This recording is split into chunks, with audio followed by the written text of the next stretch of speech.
Fala família, bem-vindos ao canal Vitrine Política. Aqui nesse canal não existe narrativa pronta, não existe neutralidade conveniente, existe análise, confronto e exposição dos fatos que muitos preferem manter longe dos holofotes.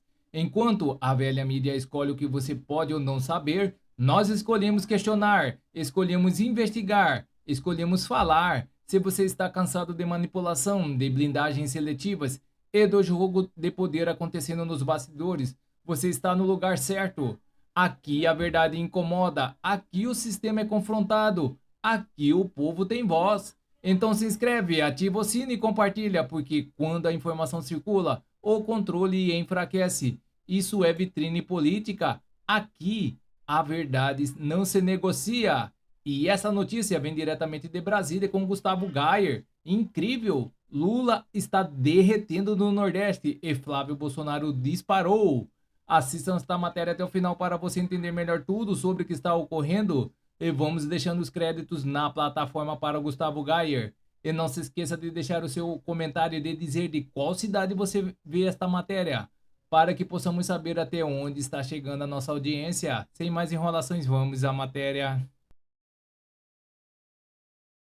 Tem algo incrível que está acontecendo. Eu poderia dizer até que está tendo uma espécie de interferência divina no resultado das pesquisas que estão saindo aí nos últimos dias.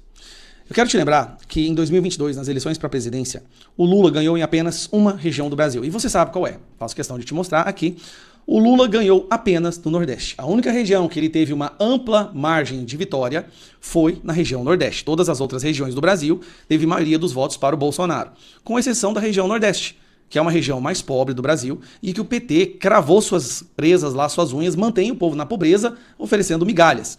Então, na região Nordeste, 70% dos votos foram para o Lula. E graças a isso aqui, esse pedacinho aqui, Lula, obviamente com a ajuda do Alexandre de Moraes, do STF, das urnas e tudo mais, conseguiu vencer as eleições. Mas voltando a dizer, o sustentáculo, o pilar de sustentação do Lula é a região Nordeste. Tá, por que eu tô te falando isso?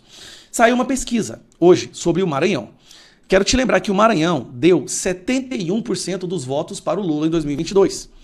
Se você for olhar aqui embaixo, ó, Bolsonaro teve apenas 28,8% dos votos, enquanto o Lula teve 71% dos votos. Gente, eu acho que só ficou atrás da Bahia. 71% dos votos é muito voto pro Lula.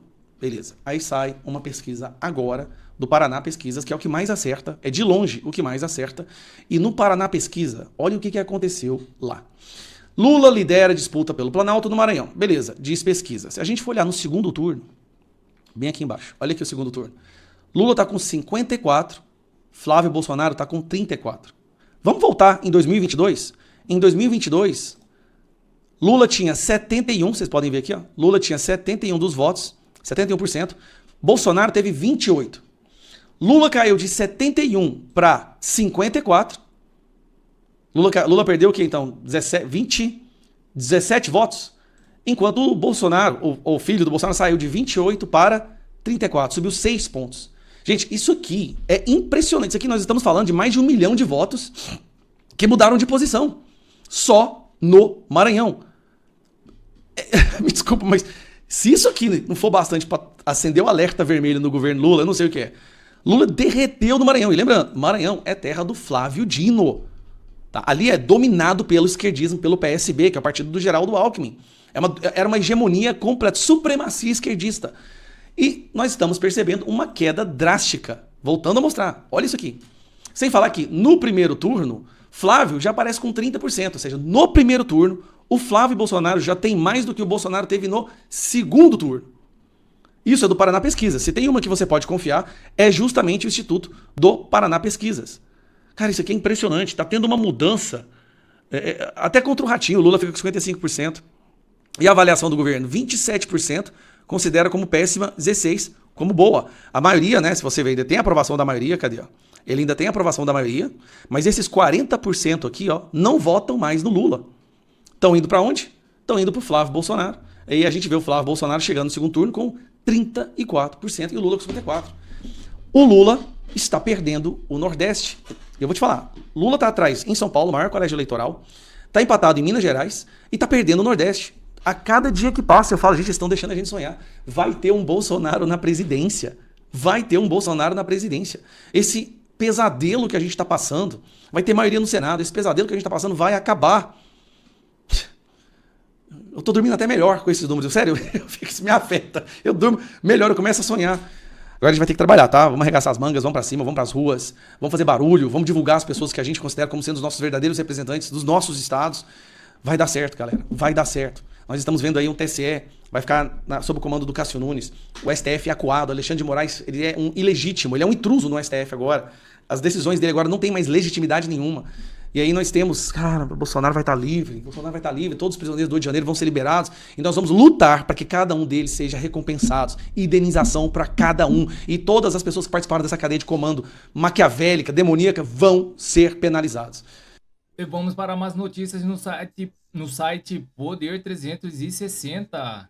Após suspeição de Toffoli, Zanin assume relatoria sobre a CPI do Master. Toffoli havia sido sorteado relator horas antes, mas se declarou suspeito por motivos de foro íntimo. Logo depois de o ministro Dias Toffoli se declarar suspeito para relatar o processo, Cristiano Zanin foi sorteado nesta quarta-feira como novo relator de um pedido que solicita ao STF determinar à Câmara a instalação de uma CPMI sobre o caso do Banco Master. Do início, a ação foi sorteada para Toffoli, o ministro, que deixou em 12 de fevereiro a relatoria do inquérito da Polícia Federal sobre possíveis fraudes na instituição de Daniel Vorcaro, saiu da relatoria por motivos de foro íntimo. Logo depois, foi realizado um novo sorteio que levou a petição para Zanin. Ressalto inicialmente que foram definitivamente afastadas por decisão transitada em julgado quaisquer hipóteses de suspeição ou de impedimento da minha atuação nos processos da chamada Operação Compliance Zero, escreveu Toffoli. Na decisão, o ministro citou o inciso 1º do artigo 145 do Código do Processo Civil, que estabelece a suspeição do juiz que tiver amigo íntimo ou inimigo de qualquer das partes ou de seus advogados. O pedido do ministro, o caso foi encaminhado ao presidente do Supremo, Edson Fachin, para a adoção das providências que julgar pertinentes. A declaração de suspeição não é um reconhecimento de culpa. O dispositivo permite que o juiz se afaste do caso quando tem dúvida sobre sua imparcialidade devido à relação pessoais com as partes, amizade íntima, inimizade, parentesco, interesse no caso. A ação foi protocolada pelo deputado federal Rodrigo Hollenberg, do PSB, no Distrito Federal, em face de ato omisso inconstitucional do presidente da Câmara, Hugo Mota. O processo foi apresentado na segunda-feira e Toffoli havia sido sorteado relator nesta quarta-feira. A distribuição de casos do Supremo é uma aleatória, é feita por meio de algoritmo. Apenas o presidente da Corte, Edson Fachin, foi excluído do sorteio por não relatar mandados de segurança, elaborada pela coordenadora do processo inicial. Em nota enviada ao Poder 360, Hollenberg afirmou confiar que o Supremo confirmará a jurisprudência anterior e determinará a imediata instalação da CPI para investigar as relações do BRB com o Banco Master. Nosso objetivo com o mandato de segurança é muito claro, assegurar o cumprimento da Constituição e o respeito às prerrogativas das minorias parlamentares. A criação de comissão parlamentar de inquérito não é um ato discricionário do presidente da Câmara, quando então o presidente aos requisitos constitucionais. E nesse caso eles foram plenamente atidos. Mais de 1/3 das assinaturas dos deputados, um fato determinado a ser investigado e prazo certo para funcionamento.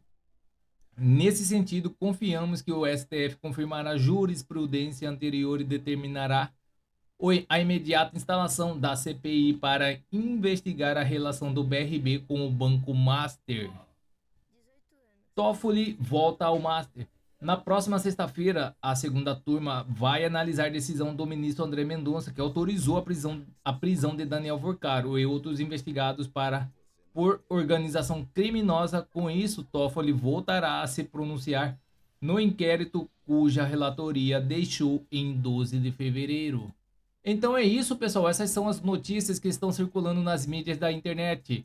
E não se esqueça de se inscrever, deixar o seu like, clicar no sino para mais informações sobre política. Agradeço a todos pela audiência.